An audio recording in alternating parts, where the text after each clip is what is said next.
But, you know, for other governors out there that are constantly decamping, and they say because they've decamped, they can't challenge the incumbents, the truth has to be said. See, Nigeria is for all of us. Nigeria is more than President Tinubu.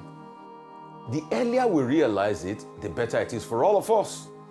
The day we realize that you as a state governor at this point in time, if the presidents have done something wrong, it is for you to call a spade because you are doing it in the interest of the nation. If you don't do, the nation will not move forward and posterity will judge you. The better for all of us. What I expect some of these governors to do is that, apart from the fact, I know some of them, their hands are tied because of their aligning for 2027 when they're decamping, is to be able to ask due questions. Take, for instance, I've not seen as many governors also come out to challenge the president on this idea of going to London for a press conference to show the achievements of President Tinubu.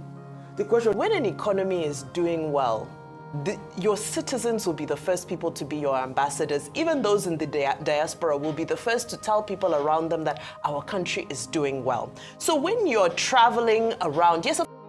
Guys, the video you're about to watch is that of Arise TV, you know, lambasting, giving water to Pablo Escobar, in fact, tearing him into pieces. You know, recently came out, he said Wike, Wike and some other APC, you know, those APC, you know, in his cabinet, okay. This guy is also part of them. What's his name? Minister of Interior, Tunde Ojo, Dave Umahi. So he's sending them to London, okay, to UK, to go and tell the world of the so-called administration achievement. And here, Arise TV is giving him water.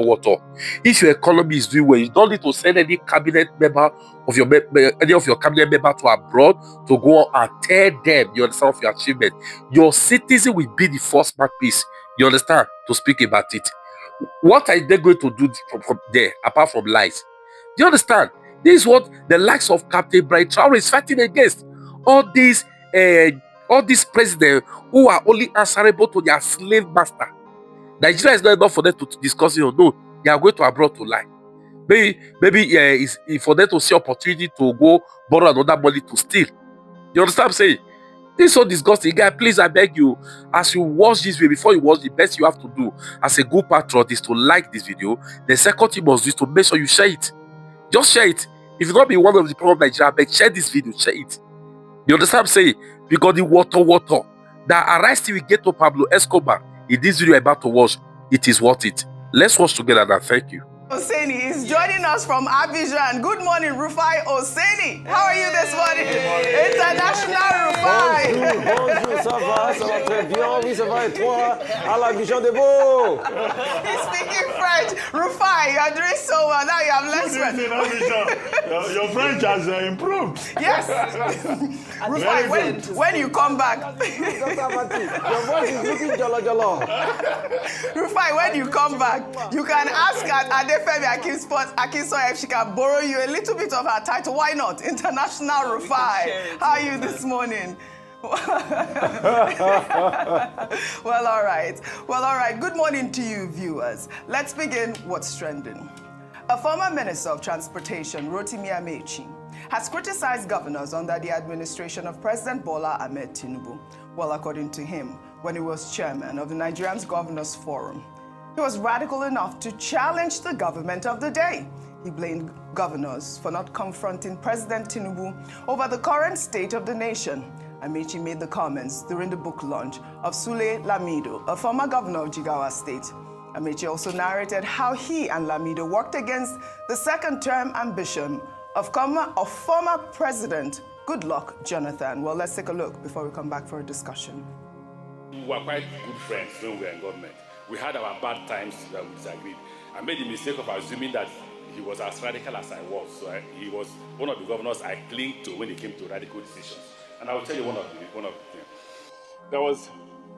There were several things that happened in the course of our friendship. The last one, before we broke ranks, was that we agreed, all of us agreed to go against President Goodluck Jonathan. And we formed a committee, governors and all that. At the end of the day, he was to find a new party called SDP. We said if we go to the new party called SDP, we'll lose the election. Let's hang on to this one called APC. He disagreed and he left us. That's the only place we disagreed. I thank you for the fact that you spoiled a lot of my decisions as Governor Forum Chairman.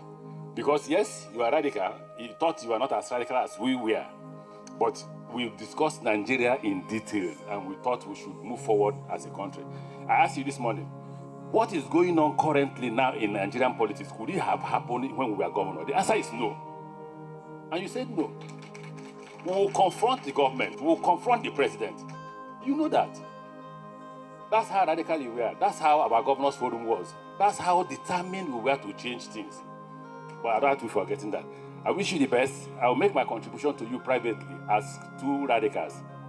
I shall announce it. No, they will think I have money. God bless you.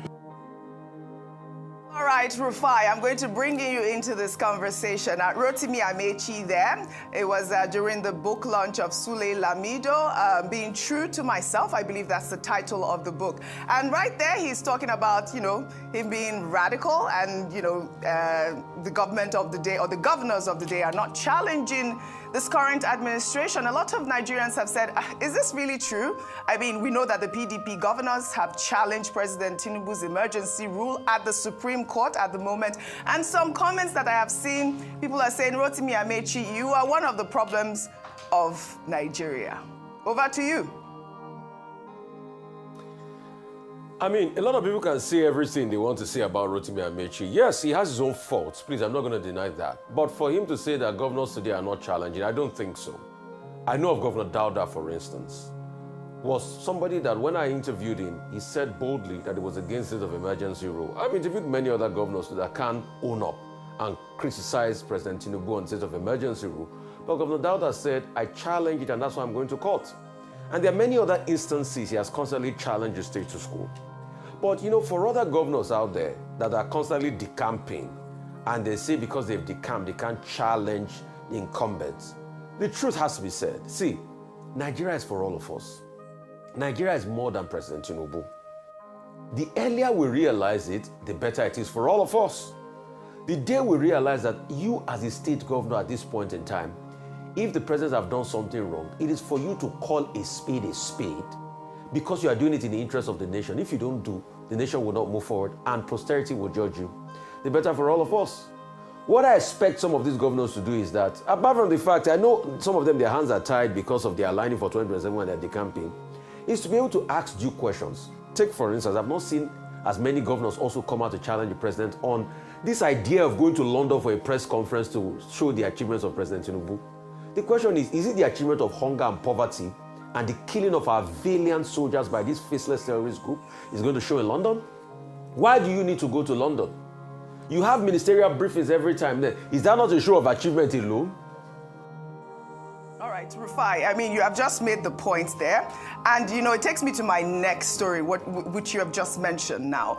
Meanwhile, top government officials, including the Minister of the Federal Capital Territory, Wike, and Minister of Works, Dave Umahi, are heading to London to unveil the achievements of President Bola Ahmed Tinubu's administration at an international press conference, eliciting a wave of reactions. The event, which is scheduled for Friday, June 27th, will serve as a platform for ministers and agency heads to highlight key accomplishments over the past 2 years. Well, let's take some reactions. This is from Ben, who wrote, they leave Nigeria to contribute to the already thriving 5th largest economy in the world, yet just last week they were preaching Nigeria first.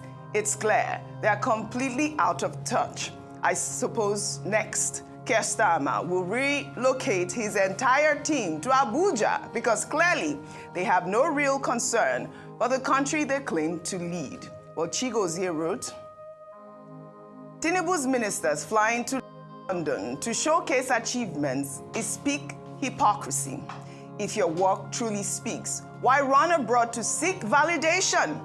Nigerians are hungry, angry, and broke. Fix that first.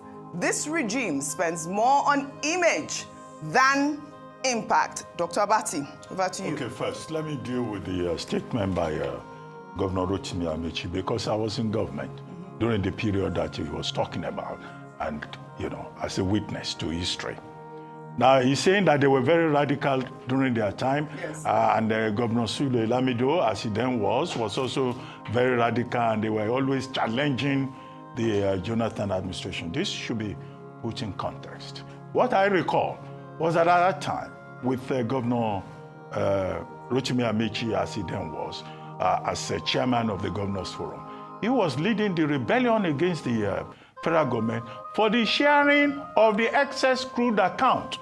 Excess crude account was, saving money for the rainy day. And Dr. Konje-Iweala was coordinating minister of the economy at that time. The first rebellion that he led was to say, look, this process should be for the federation account. Just let us share the money. I think they succeeded at the end of the day.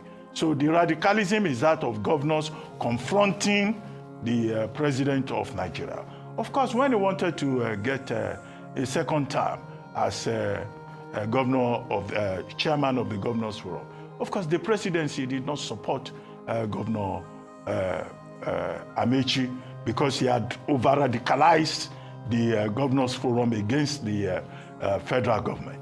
Now, maybe that's what he's talking about opposing, challenging the authority of the president of Nigeria.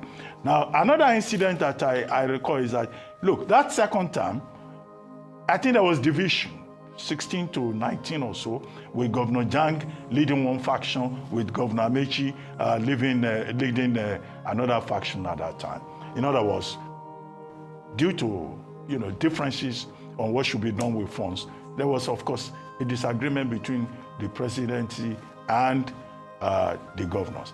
As for Governor Sule Lamido, as he then was, the confrontation that Governor Amechi, as he then was, may well be talking about, was that during the Jonathan presidency, one of Governor Alhaji Sule Lamido's sons was arrested at the airport for not declaring the forex exchange that was on him. I think it was about $50,000, whereas you are not allowed to carry more than $10,000. Now, Governor Lamido then, felt that this was embarrassing, that the son of the governor should not be treated in this manner. Of course, till that government came to the end, he was not on good terms, more or less, with President Jonathan. So these things must be put in context. Now, radicalism that requires governors to be confronting the federal government, is that what is being recommended? The second thing is that, apart from the president, it's not the president alone that constitutes this democracy. What of the governors and their own responsibilities? All these governors that are serving under President Tinubu now, okay, even if they say they have moral right to confront the president, how responsible are they themselves? Many of these governors should be challenged on a daily basis by the House of Assembly. So that's that about that. But I've congratulated Alhaji Sule Lamido on the publication of his autobiography. I've read out his profile. He's an accomplished politician. There's no doubt about that. But to say attacking the president is a virtue, has to be properly contextualized. Now, on the issue of going to London, roadshow, where it looks like a jamboree. Yeah. When you look at all the persons involved, they are going with the Minister of Interior, they are going with Minister of the FCT, they are going with NUPRC CEO, the CEO of the Mortgage Bank, the Federal Mortgage. All of that, it's like they are all leaving town. Okay, the contest is that this is midterm of President Tinubu. By May 29, there will be celebrations up and down. But the crowd that is going to London, all those people will go with assistants. So the explanation they can give is that, they want to go and explain to Nigerians in the UK, where, of course, we have, a large Nigerian community, including, present company, but Adefemi Akinsoya. they know you're an American. She's British, right? She's British, yes. Nigerian. Yeah. So maybe to explain and engage Nigerians in London, where every little thing somebody will go and protest. Every little thing there will be a street protest. Yes. But the size, the scale, and the timing of it, and the design of this, what appears to be a jamboree, is what we question. Absolutely. I mean, Dr. Bati, speaking about, officials going to London and the street protests, which you are absolutely right, because on Monday, dozens of Nigerians under the Rescue Nigeria Now movement staged a protest outside the Nigerian High Commission and the UK Home Office. The protesters were demanding the deportation of former NNPCL boss Mele Kyari, accusing him of fleeing Nigeria to evade EFCC persecution over alleged multi-billion-dollar corruption. The protesters carried placards with inscriptions that read, "London is not for public officials who abuse public trust," chanting, "Kyari must go." The group submitted petitions to both Nigerian and UK authorities alleging that Kyari mismanaged refinery funds and ran a shady fuel subsidy regime while Nigerians faced fuel shortages. I know we have those images. There they are, the images of the Nigerians outside there protesting at the UK High Commission. Although it is unconfirmed if Kyari is in London at the moment, but this is what Nigerians are doing at this point, telling our officials, listen, don't come here to hide. Don't come here to hide our money. Don't come here and, evade arrest. We will call you out. I'd like your thoughts on both stories. Nigerians the ministers, officials going abroad to showcase their achievements to the people of London, and of course, the story I just read. Okay, well, Nigerians are angry. Yes. And when you bring up NNPC, it's an emotional topic for a lot of people because of the amount of money that has gone through that institution without commensurate development or dividends to the people. Now, the recent report from the World Bank, which says that, okay, when subsidy was removed, not all of it was it wasn't even being paid into the Federation account. Only recently 50% started being paid and so forth. Because NNPCL itself has arrears, it has commitments, there's so much happening there. So they've called for a forensic audit. The question is, this audit, when is it going to happen? Because Mele Kyari himself has said that whenever they call me, I will answer. I will answer for my tenure. So what needs to happen is this: the current leadership, the new sheriffs in town of NNPC, need to hit the ground running where the forensic audit is concerned, because people want answers. People want to know what really happened. Does it need to be handed over to the EFCC? Whoever needs to be handed over to the relevant organization. Heads must roll, and somebody must be accountable, because we know that the rot was there. And of course, Mele Kyari, as the figurehead, is the person that people will target their anger towards. So I hope that this investigation can happen very quickly. Now, to the jamboree, as Dr. Avati called it, in London, I have two ways of looking at this. I have two perspectives.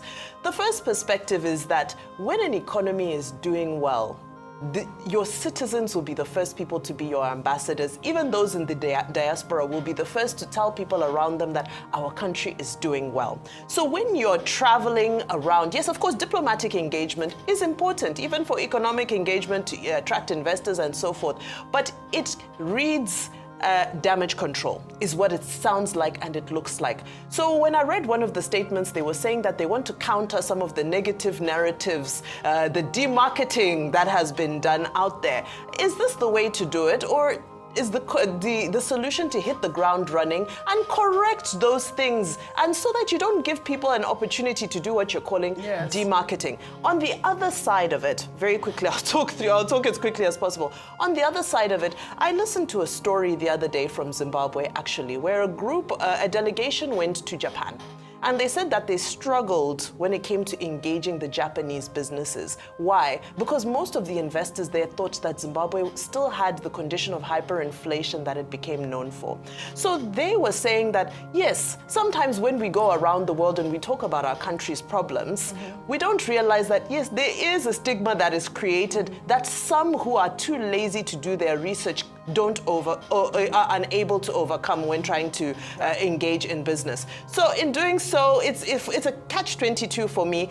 But this engagement could have been done very easily virtually from here, Absolutely. any part of Nigeria, and the message still would have hit home, not just to UK, but to the whole world. Absolutely, and I agree with you. And ambassadors, they'd be able to do that too, isn't it? Exactly. We still don't have I love that point that you made, virtually, and which is what a lot of Nigerians were asking. Couldn't they do this virtually? Like you said, it's a complete jamboree. We're exporting our money out there. What is the purpose of showing off what? I mean, they just unveiled the Nigeria First policy. Well, I hope that, the administration will listen or take a look at what we are talking about here. If there's a way they can change this whole jamboree, it's in June. I believe it's happening in June. If not, I hope the people in London will attend the conference.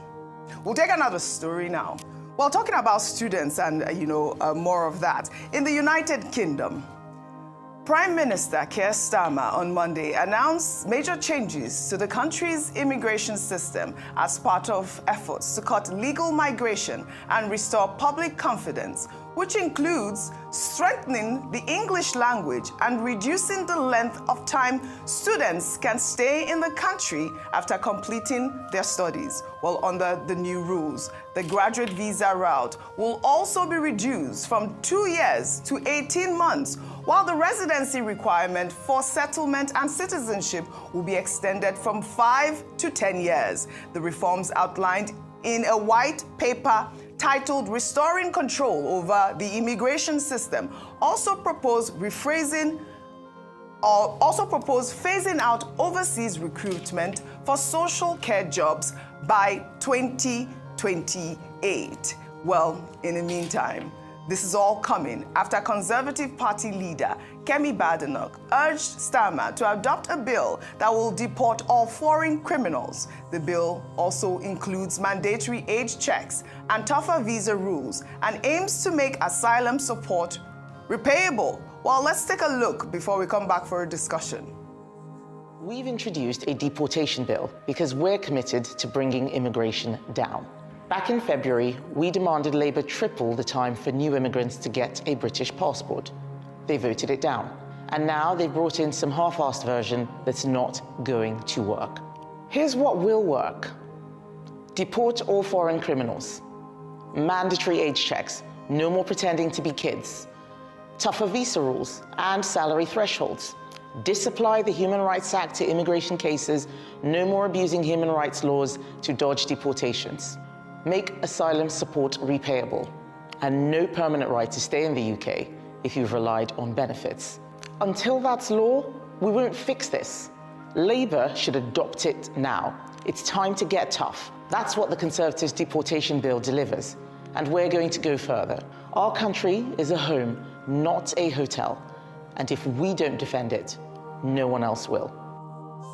All right, I'm coming to you, our international correspondent, on this topic, absolutely. I wanted to go to Rufai, but we are still waiting for connection with Rufai. But, since you are British and you know these stories, in fact, I'd like for you to tie in both stories, because we wanted to take Kemi Badenoch, making this whole immigration issue her brand. And she talked about the fact that by this year, 2 million 2 million migrants will become British citizens, and she's not really happy with that. Well, not happy at all. First and foremost, that's not a bad thing if people are legally becoming citizens. I think that's the whole point. That you want legal migration, you want people with talent to come into the country and receive citizenship off the back of it. It is unfortunate that Kemi herself, as you've said, has made this her personal brand, because she is the person who has benefited personally from being able to be an immigrant, from having these opportunities. And it is unfortunate, we do see this a lot, that people come into the country, are able to reap the benefits of the United Kingdom and then close the door behind them. That is unfortunate. It is being a gatekeeper, and it is very sad. That being said, when it comes to the topic of foreign criminals being deported, that's actually not too far away from what actually is the state of affairs in the United Kingdom. If you are arrested, often you are asked to prove what your immigration status is, and if it is determined that you don't have a right to be in the country, you will be deported. So she's not really saying something that's so really of substance. Absolutely. Now we have Rufai Oseni. Your thoughts on Keir Starmer at this moment reducing legal migration, and of course Kemi Badenoch talking about deporting foreign criminals and reducing this sort of immigrants coming into the United Kingdom. Your thoughts? Oji, the truth is painful, but I love to say it. This is a reflection of how Nigeria has gone down the drain. The fact that the British are trying to reduce the number of students that will come in, and Nigerians are unhappy about it. This was the same Britain in the 70s that when Nigerian students go to school there, they come back to Nigeria. In fact, in the 70s, if you went to school abroad, they laughed at you because the quality and the standard of education here was a whole lot better. And I do not blame Kemi Badenoch because this was what she was voted for. If you go and look at the Tory hard rights, they are pro-immigration. And as the immigration numbers keep going up, they don't want people to come to their country. So they will try as much as possible to siphon opportunities like social care and the likes just to be able to discourage people. The question is, when are we going to fix our country? In the 1970s, the dollar was less than the naira. Today, it's 1,600. Oji, we are talking about educational system. Educational system is so bastardized today, and I think JAM needs to also investigate because those students who have a point as regards, there might probably be a technical glitch, we don't know. But in generality, educational system is so bastardized today because over the years, government has not invested in it. Education started getting bad after the Ali Must Go riot when the same government started to defund education. And the truth is our politicians can say the students are not reading. Are they incentivizing education for them? Look at the awards given to a child that does very well in school and look at the award given to the winner of Big Brother. Do we look like a society that wants education to thrive? So I'm not surprised that we are having results like this because we have not done a lot in the educational sector over the time. And it is very sad that the same political leaders today that enjoyed free education, that enjoyed scholarships, are the ones prevailing over the destruction of the educational system in Nigeria. This is an indication for us to go back, buckle our belt, and do better. If Nigeria was working well, and that was the point I was making when I was saying we don't need to go to Jamboree to the UK and go and sell Nigeria. If Nigeria was working well, the same UK that a lot of Nigerians that when they go to school abroad are proud to come back home is the same UK they are trying to stay back in today. Right. It's because things are not working well. And when we say it, people will start feeling bad. The truth is bitter. We'll say it to them. Until we look inwards and introspect and grow this nation with a lot of potential, we're not going to get anywhere. We're going to keep revolving